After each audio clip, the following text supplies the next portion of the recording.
వీరు 72 గంటల్లోనే ఫోన్ లోనే అద్భుతమైన జ్యోతిష్య పరిష్కారం చూపిస్తారు. నమ్మండి, నమ్మకపోండి, ఇది నిజం. శ్మశాన కాళి రుద్ర చౌడీదేవి ఆరాధకులు నంబర్ 1 వశీకరణ స్పెషలిస్ట్. గురూజీ మనిషి పుట్టుక నుండి చనిపోయే వరకు వచ్చే అన్ని క్లిష్టమైన సమస్యలకు పరిష్కారం ఇక్కడ లభిస్తుంది. విద్య, ఉద్యోగం, వ్యవహారం, స్త్రీ ప్రేమ, పెళ్లి, సంతానం, స్త్రీ పురుష వశీకరణం, భూవశం, భార్యాభర్తల కలహాలు, కోర్టు సమస్యలు, విడాకుల సమస్యలు, చేతబడి, అప్పుల బాధ, ఇంకా మీకు ఎలాంటి సమస్యలు ఉన్నా 72 గంటల్లోనే. జై శ్రీమన్నారాయణ. నేను మీ ఐకాన్ ఆస్ట్రాలజర్ గట్టుపల్లి సురేష్ బాబు. మనకి ఇప్పుడు మనము ఏ విషయం గురించి మాట్లాడడానికి వచ్చాము అంటే కనుక ద్వాదశ రాశుల వారి గురించి మనం ప్రస్తావన చేయడానికి వచ్చాం. దాంట్లో ముఖ్యంగా ఇటీవల మారినటువంటి గ్రహస్థితిని ఒకసారి గమనించినట్లయితే మొదటిగా మనకి జూలై 27వ తారీఖున వక్రగతిలోకి మారినటువంటి శని భగవానుడు ఇక్కడ మీనరాశిలో.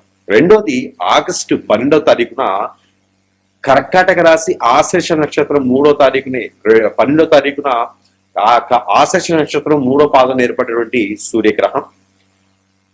అలానే కుంభరాశి శతభిష నక్షత్రం 2వ పాదంలో ఏర్పడేటువంటి ఏదైతే ఆగస్టు 28వ తారీఖు పౌర్ణమి రోజున సంపూర్ణ చంద్రగ్రహం.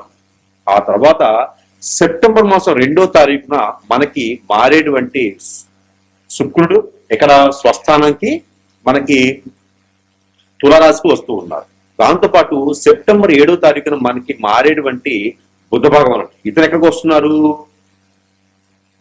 కన్యారాశికి వస్తున్నారు. ఈ కన్యారాశిలో సెప్టెంబర్ 7వ తారీఖున సంభవిస్తున్నారు.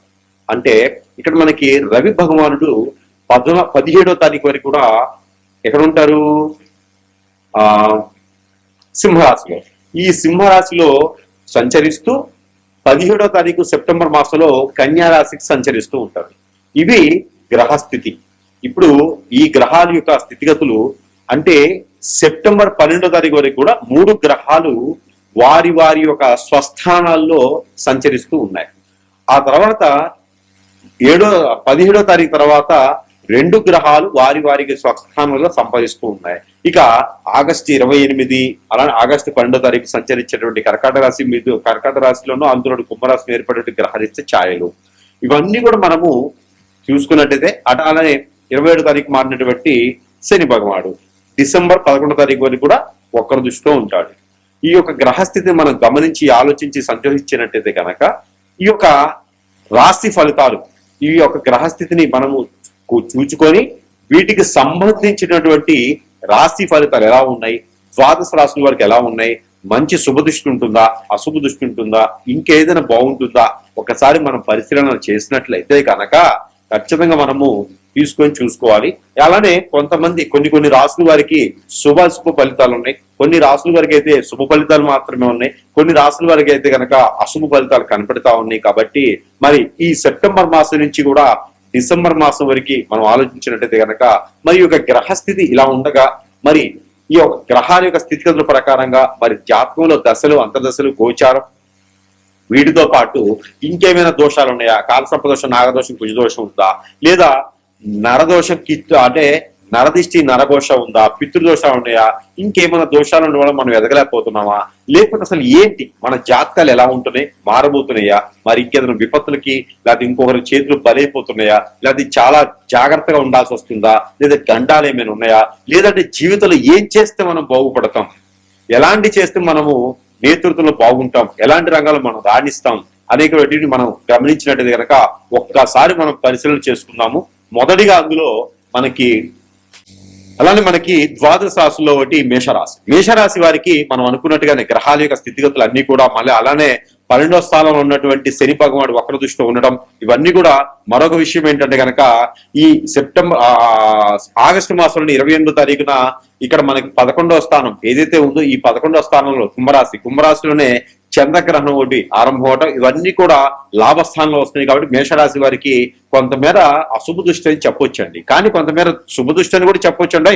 అంటే మిశ్రమ ఫలితాలు అని మనం ఘోషించుకోవచ్చు. కానీ ఈ మిశ్రమ ఫలితాల వలన మనకి ఎన్నో రకాలైనటువంటి అనుకున్నటువంటి కార్యక్రమాలు కావచ్చు, యూనివర్సిటీ సీట్లు కావచ్చు, విదేశీయానం కావచ్చు, రాజకీయ రంగం కావచ్చు, సినీ రంగం కావచ్చు, ఎన్నో రకాలైనటువంటి ఆ ఒడిదుడుకుల నుంచి తొలిగేసి మీరు ముందుగా ఎక్కడైతే పని ఉందో వాళ్ళతో మాట్లాడుకొని చెంతన చేర్చుకుంటే కనుక ఖచ్చితంగా వారి వల్ల మీకు ఉపయోగం పొందేలా ఉంటుంది. కాబట్టి ఈ యొక్క మాసాల్లో ఏదైతే సెప్టెంబర్ మాసంలో 10వ తారీఖు లోపు కనుక మీరు ఏదైనా ప్రారంభం చేయగలిగితే కనుక ఖచ్చితంగా 10వ తారీఖు లోపు చేయండి. మీకు అన్ని రకాల వరదొడుకులు దొరికేసి వెతికేది కాలికి దొరికిందా అనే విధంగా అనేక రకాల రంగాల్లో ముందుకు వెళ్ళేలా కనపడుతూ ఉంది మేషరాశి వారికి. అలానే ఈ మేషరాశి వారు పశు సంక్షేమ శాఖ ఏదైనా జంతువులని దగ్గర చేర్చుకొని వాటిని పెంచి వాటి వలన వచ్చేటువంటి వనరులు అమ్ముకొని జీవించేటువంటి విధంగా అయితే మాత్రము ఖచ్చితంగా బాగుంటుంది అని చెప్పొచ్చు.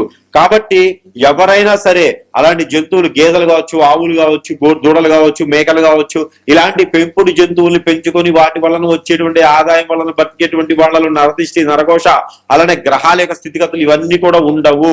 కాబట్టి అలాంటి ప్రయత్నాలు ఏమైనా ఉంటే చేయండి. ఇక పెళ్లి కాని వారు కానీ, విదేశాలు వెళ్ళాలనుకున్న వారు కానీ ఎవరైనా ఉంటే కనుక ఈ యొక్క సెప్టెంబర్ 17వ తారీఖున ఎందుకంటే రవి భగవానుడు మారుతున్నారు. మనం అందరం అనుకున్నాం ఎట్లా అంటే ఇక్కడ రవి భగవానుడు ఇక్కడ సింహరాశి నుంచి కన్యారాశికి వస్తారు. కాబట్టి కన్యారాశికి రాగానే మీకు పెళ్లిళ్ళు అవ్వలేదని కానీ ఈ పెళ్లిళ్ళు, పేరెంటాలు, పిల్లలు పుట్టేదానికి, పెళ్లి అయిన వారికి పిల్లలు పుట్టేదానికి ప్రయత్నం చేస్తే ఒకసారి కూడా పెళ్లి కాని వారు పెళ్లి చేసుకునే ప్రయత్నానికి అయితే కనుక ఖచ్చితంగా సంప్రదించడం మంచి శుభతరం అని చెప్పొచ్చు. ఇక ఎన్నో రంగాల్లో ఉన్నటువంటి మేషరాశి వారు కూడా మంచి స్థానానికి వెళ్ళాలంటే మాత్రము ఖచ్చితంగా గమనించుకోవాల్సివి ఏంటంటే ఇక్కడ ప్రతి ఒక్కరు కూడా జాతక ప్రకారంగా, నక్షత్ర ప్రకారంగా, గోచార ప్రకారంగా కాదు, అలానే దశలు, అంతర్దశలు, నవాంశాలు ఇవి కాదని ముఖ్యం. ఇవి కూడా జాతకంతో మనిషి జీవితంలో ఒక భాగం. అలానే ఇంటి వాస్తు కూడా మనం గ్రహించుకోవాలి. మనం అద్దెకి ఉంటున్నామా, కిరాయికి ఉంటున్నామా, సొంతగా ఉంటున్నామా, వేరే ఖాళీగా ఉంటున్నామా, ఏదో గుడిసెలో ఉంటున్నామా కాదండి. మనం ఎక్కడైతే జీవన శైలి కొనసాగిస్తామో ఆ ఇల్లు కూడా మనకి ఆ ప్రభావితం మన మీద ఎంతో చూపిస్తా ఉంటది. కాబట్టి ఒక పక్కన ఇంటి వాస్తు, మరొక పక్కన గ్రహాల యొక్క స్థితిగతులు, మరో పక్కన ఇవన్నీ పక్కన పెడితే ఇంకొకటి ఉందండి, మన పైన నరదిష్టి, నరఘోష ఇవి కూడా కాదు. మన పైన ఎవరైనా మన మంచితనం తట్టుకోలేకుండా ఇప్పుడు బ్లాక్ మ్యాజిక్, వశీకరణ, భాగంకి, భానుమతి, యక్షిణి లాంటి ఏదైనా సరే చెడు క్రియ చేశారేమో గ్రహించుకొని గమనించుకోవాలి. ఇలాంటిది ఏదైనా మన చుట్టూతో, మన బాడీ చుట్టూతో, మన చుట్టూతో, మన హోరా చుట్టూతో ఉంది అంటే కనుక మనం అనుకున్నటువంటి కార్యక్రమాల్లో, సంపదలో ఎందులైతే వనరులు ఉంటాయి అవన్నీ కూడా పటాపంచలేము, మనం వెళ్ళలేము, ఉండలేము, చేయలేము, అష్టదిబ్బంది అయిపోద్ది. కాబట్టి అలాంటి ఏమైనా ఉన్నాయా గ్రహించండి. అలాంటి ఏమైనా ఎన్ని రకాల పూజలు, యజ్ఞాలు, యాగాలు, హోమాలు, జపాలు, తపాలు చేసినా కూడా పోవట్లేదు అంటే కనుక ఖచ్చితంగా సురేష్ గారిని సంప్రదిస్తే అలాంటి వాటిని అన్నిటి నుంచి కూడా వైదొలికేసి ముందుకు వెళ్లే మార్గాలు చూపించే విధంగా ఉంటుంది. కాబట్టి ఒక్కసారి ప్రయత్నం చేయండి. అలానే ఈ యొక్క చిన్నపాటి పరిహారం కూడా చేసినట్టయితే కనుక మీకు ఒకమేర ఉపశమనం అయితే మాత్రం ఖచ్చితంగా లభ్యపడుతుంది. కాబట్టి ఈ చిన్న పరిహారం మీకోసం. ఇలానే మనకి ఈ రాశి వారు గనక ఈ ఒక చిన్న పరిహారం చేసుకున్నట్టయితే గనక గ్రహణాల దోషాలు, గ్రహస్థితి దోషాలు, ప్రకృతి దోషాలు అన్ని కూడా ఒక మేర ఉపశమనం అయితే మాత్రం ఖచ్చితంగా లభ్యపడుతాయండి. అంటే ఏం దానం చేయాలంటే గనక, ఎలాంటి పరిహారాలు కావాలంటే గనక మనం దాన్ని గ్రహించాలి.